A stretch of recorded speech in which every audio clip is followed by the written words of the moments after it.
నమస్తే. ఇప్పుడు మీరు చూడబోతున్న వీడియో ఖచ్చితంగా మీకు ఉపయోగపడుతుంది, నచ్చుతుంది కూడా. మరి మీకు నచ్చిన విషయం నాకు తెలియాలి అంటే ఈ వీడియోని మీరు లైక్ చేయాలి, షేర్ చేయాలి, అలాగే మన ఛానల్ని సబ్స్క్రైబ్ చేయాలి. మీ సపోర్ట్ని నాకు అందిస్తారు కదా. ఓకే, ఇప్పుడు వీడియోని స్టార్ట్ చేద్దాం. నమస్తే, వెల్కమ్ టు అవర్ ఛానల్. నేను పద్మిని. ప్రస్తుతంతో పాటు ప్రముఖ ఆధ్యాత్మికవేత్త, ఆస్ట్రాలజర్, లలిత ఉపాసకురాలు శ్రీమతి ఆకెళ్ల శ్రీలక్ష్మి గారు మనతో పాటు ఉన్నారు. మాట్లాడదాం. నమస్తే అక్క. నమస్తే. Welcome welcome. Thank you. Varahi నవరాత్రుల్లో ఉన్నాం మనము. ఓకే, ఒక ధర్మ సందేహం ఉంది, చెప్పండి. అదేంటి అంటే స్వస్తిక్ చాలా చాలా చాలా పవిత్రమైన ఒక సింబల్. మనం హైందవ ధర్మంలో ఉన్నాము. మన హైందవులు అందరూ కూడా చాలా మటుకు వినియోగించుకుంటుంటారు స్వస్తిక్ ని. అయితే వేసే విధానంలో రకరకాల మార్పులను అనొచ్చా, లేకపోతే ఈ మధ్య ఏమైనా కొంత డిఫరెన్సెస్ చూస్తున్నాం. మామూలుగా వేసేస్తాం కానీ డాట్స్ పెట్టండను, లేకపోతే ఇట్లా బార్డర్స్ ఇవ్వండను, ఇట్లా రకరకాల స్వస్తిక్ అని ఇలా మనకి ఉంటాయి మార్పులు ఇప్పుడు వినపడుతున్నాయి. ఉన్నాయి, ఇప్పుడు వినపడుతున్నాయి. మీరైతే ఏం చెప్తారు? స్వస్తిక్ అసలు ఎలా వేసుకోవాలి, ఎప్పుడు వేసుకోవాలి? డోర్ మీద వేసుకోవచ్చా, దేవుడి గుడిలో ఉండాలా, దేవుడి రూమ్ లో, ఇట్లా రకరకాల ప్రశ్నలు చెప్తారా? తప్పకుండా. ఇప్పుడు ఈ స్వస్తిక్ గుర్తు అనేది మనం కానీ చూస్తే ఇళ్లలోనే కాదకుండా వ్యాపార స్థలాల్లో కూడా మనం చూస్తూ ఉంటాం. ఎక్కువగా మార్వాడీస్ చూడండి, మార్వాడీస్ దగ్గర కూడా ఈ స్వస్తిక్ సింబల్ అనేది మనం చూస్తూ ఉంటాం. ఎందుకంటే ఇది శుభానికి, లాభానికి, లక్ష్మీ కటాక్షానికి దీన్ని వేసుకోవడం అనేది జరుగుతుంది. అయితే ఇంకొక తెలియని విషయం ఏంటంటే, అంటే కొంతమందికి తెలిసి ఉండొచ్చు, ఇంట్లో కానీ ఏమైనా వాస్తు దోషాలు ఉన్నా కూడా ఈ స్వస్తిక్ గుర్తు వేసుకోవచ్చు. మనం అవి వేసుకోవడం వల్ల ఆ ఇంట్లో ఏదైతే వాస్తు దోషాల వల్ల ఇబ్బంది పడుతున్నారో, అది ఆర్థికంగా కావచ్చు, మానసికంగా కావచ్చు, లేకపోతే డబ్బులు నిలవకపోవడం, ముఖ్యంగా ఏంటంటే సంపాదించిన డబ్బులు నీళ్ళలా ఖర్చు అయిపోవడం, డబ్బులు నిలవకపోవడం, ఇలా రకరకాల ఇబ్బందులతో మనం జనాలు కానీ మనం చూస్తూ ఉంటాం, వింటూ ఉంటాం. అయితే ఈ స్వస్తిక్ గుర్తు అనేది ముఖ్యంగా చూస్తుంటే మనకి సవ్య స్వస్తిక్, అపసవ్య స్వస్తిక్ అని ఉంటుంది. మీరు ఇప్పుడు ఇందాక చెప్పినట్టుగా దీంట్లో న్యూమరాలజీతో చేసేవాళ్ళు ఉంటారు. అలా కాకుండా మనం పసుపు, కుంకుమ, గంధంతో కలిపి చేయడం, ఇలా రకరకాలుగా ఉన్నాయి. కొంతమంది కుంకుమతోనే, ఓన్లీ కుంకుమతోనే.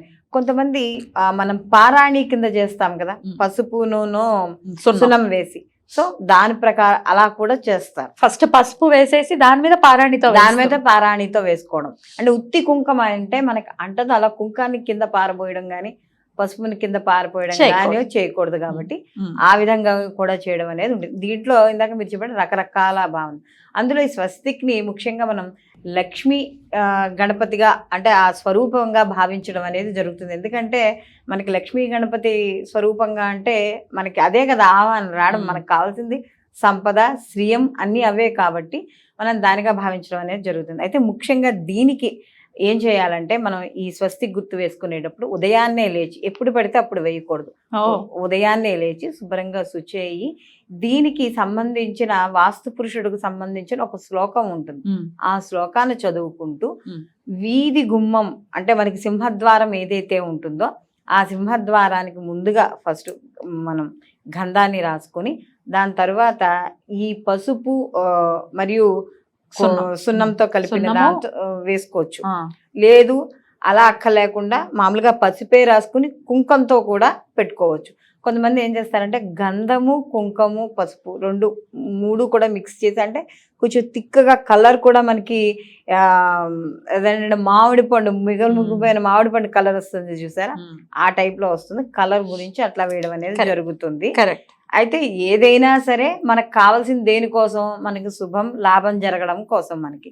అయితే దీంట్లో కూడా కొన్ని ఉన్నాయి. ఎడ్జెస్ క్లోజ్ చేసి కానీ వేస్తే, అంటే స్వస్తిక్ వేసిన తర్వాత ఇప్పుడు నేను మీకు చూపిస్తాను. లైన్స్ అటు ఇటు 2 లైన్స్ మనం బార్డర్స్ వేసుకోవడం. ఆ బార్డర్స్ వేసుకునేది లక్ష్మీ కటాక్షం కోసం కూడా. అలా కొత్తగా అంటే కొత్తగానేం కాదు, కొంతమంది తెలిసి కొన్నాళ్ళ పాటు కొంతమంది తెలియక వేయలేదు, ఇప్పుడు తెలిసి వేస్తున్నారు, అంతే తేడా, అంతకన్నా ఏమీ కాదు. సో ఒకసారి చూద్దాం, మీరైతే ఎలా వేస్తారో ఒకసారి చూద్దాం. దాని తర్వాత ఇంకొన్ని క్వశ్చన్స్ ఉన్నాయి, అవి అడుగుతాం. ఓకే, దీన్ని స్వస్తిక్ని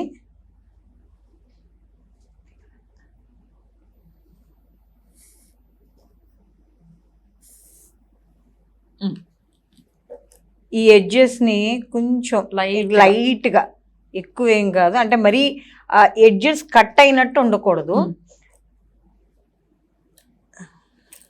అక్కడ డాట్స్ కూడా డాట్స్ పసుపు కుంకంతో కలుపుకుని, కానీ ఇందాక మనం చెప్పుకున్నట్టుగా పసుపులో మనం సున్నాన్ని కానీ వేసుకుని కుంకాన్ని కానీ వేసుకుని ఇలా స్వస్తిక్ గుర్తు సింహద్వారానికి కానీ వేసుకుని ఎడ్జెస్ ఇలాగా, అంటే కొంతమంది స్ట్రైట్ గీసుకుంటారు ఇట్లాగా, కొంతమంది కొద్దిగా ఈ రెండు కూడా చూపిస్తాయి ఇటు ఇటు ఇక ఇలాగా, ఇలా లైట్ వంకర వచ్చేలా కొద్దిగా ఈ రెండిటిలో ఏదైనా గీసుకోవచ్చు డిజైన్ బట్టి, కానీ బోర్డర్స్ అయితే మాత్రం కంపల్సరీ ఉండాలి. పైన మాత్రం అక్కర్లేదు, పైన కింద అక్కర్లేదు, సైడ్సే. నేనైతే ఇలాగే వేస్తాను, సైడ్సే వేస్తాను. ఇలా వేసుకుని దీనికి ఇది వేసేటప్పుడు ఒక మంత్రం ఉంటుంది, అంటే ఇది ఇప్పుడు దీన్ని ఏం చెయ్యొచ్చు, వీధి గుమ్మంలోనే అంటే మన సింహద్వారానికే పెట్టుకోవాలా అని చూసుకుంటే ఇది సింహద్వారానికి పెట్టుకోవచ్చు. దీన్నే న్యూమరాలజీ ప్రకారం కానీ చూసుకుంటే మనం 6-1 అంటే నేను కొద్దిగా పైన రాస్తున్నాను, ఆల్రెడీ డాట్స్ పెట్టానని, ఇక్కడ న్యూమరాలజీ కాని పక్షంలో డాట్స్ పెడుతున్నారు. అదైతే డాట్స్ పెట్టి చేస్తుంది అయితే సింహద్వారానికి పెట్టుకోవచ్చు. నంబర్స్ వేస్తే మటుకు ఒక పేపర్ మీద రాసి మనం బీరువాలో కానీ, లేకపోతే ఎవరైనా బిజినెస్ చేసే వాళ్ళు ఉంటే వాళ్ళ బిజినెస్ చేసే మామూలు డ్రాల్లో కానీ, లేకపోతే మనం వ్యాలెట్స్ లో కానీ, ఆడవాళ్ళలో కూడా బిజినెస్ చేసే వాళ్ళు ఉంటారు. సో మరి మేము ఎట్లా అండి అంటే, వాళ్ళు ఉద్యోగం చేసే వాళ్ళని ఎవరైనా సరే వాళ్ళు హ్యాండ్ బ్యాగ్ లో క్యారీ చేసుకోవచ్చు. దీనికి రాసేటప్పుడు హ్యాండ్ బ్యాగ్ లో క్యారీ చేసేదానికి మాత్రం కొద్దిగా దానికి పసుపు రాసి అప్పుడు స్వస్తిక్ సింబల్ పెట్టుకుని పైన నెంబర్స్ వేసుకుని వెళ్ళొచ్చు. ఓన్ న్యూమరాలజీ ప్రకారం అయితే వాటికి ఏం పసుపు ఏం అక్కల, మామూలుగా డ్రా చేయొచ్చు, బ్లాక్ పెన్ తో కాకుండా గ్రీన్ కానీ పింక్ కానీ దాంతో ఏదైనా వేసుకుని వెళ్ళి దాన్ని హ్యాండ్ బ్యాగ్ లో పెట్టుకోవచ్చు. రైట్, ఇది 2 రకాల పద్ధతులు. అదే ఈ సింహద్వారానికి వేసేటప్పుడు మాత్రం పొద్దున్నే మనం వాస్తు పురుషుడికి సంబంధించింది ఒక మనకి ఉంటుంది, అది మనం చెప్పుకుంటూ అక్కడ సింహద్వారం మీద అంటే మనం డ్రా చేసినప్పుడు వెయ్యాలి. అదే అంటే ఇప్పుడు కొంతమంది ఇప్పుడు మీరు అంటించడం అన్న తర్వాత కూడా నాకు ఒకటి వచ్చింది, ఎందుకంటే కొంతమంది వేయనివ్వరు, అంటే కొంతమందికి లైట్ కలర్స్ పెయింట్స్ వేసుకుంటారు డోర్స్ మీద, అది పసుపు ఒకసారి రాసేటప్పటికి ఏమవుతుందంటే స్ప్రెడ్ అయిపోతుంది, అది పోదు.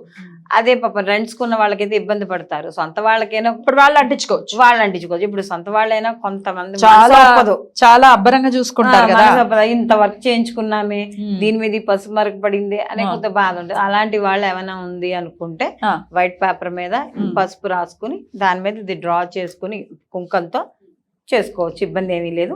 ఇది చేసుకునేటప్పుడు ప్రత్యేకంగా ముఖ్యంగా సింహద్వారం దగ్గర కానీ లేదా దేవుడి గూట్లో కానీ, మనం దేవుడి గూడి పైన స్టిక్ చేసుకోవచ్చు. మనము ఇది చేసుకునేటప్పుడు మాత్రం ఓం వాస్తు పురుషాయ విద్మహే భవన పుత్రాయ ధీమహి తన్నో వాస్తు ప్రచోదయాత్ గాయత్రి. దీన్ని అనుకుని డ్రా చేస్తే ఆ ఇంట్లో వాస్తు దోషాలు కానీ, లేకపోతే ఆ వాస్తు దోషాల వల్ల ఏవైనా మనకు ఏవైనా అంటే వచ్చే డబ్బులు ఏమైనా ఆగిపోయినా ఏవైనా కూడా ఇవన్నీ కూడా తొలగిపోవడం అనేది జరుగుతుంది. మనకి లక్ష్మీ కటాక్షం అనేది తప్పకుండా జరుగుతుంది. అద్భుతం అండి, చాలా చక్కగా. స్వస్తిక్ అనేది చాలా మందికి తెలుసు, చాలా మంది వేసుకుంటూ ఉంటారు, బట్ న్యూమరాలజీ ప్రకారం ఎలా వేసుకోవచ్చు, ఎలా మంత్రంతో మనం దాన్ని ఎట్లా యాక్టివేట్ చేయొచ్చు అనేది చాలా బ్యూటిఫుల్ గా ఎక్స్ప్లెయిన్ చేశారు. థ్యాంక్ యూ సో మచ్ అక్క. నమస్తే.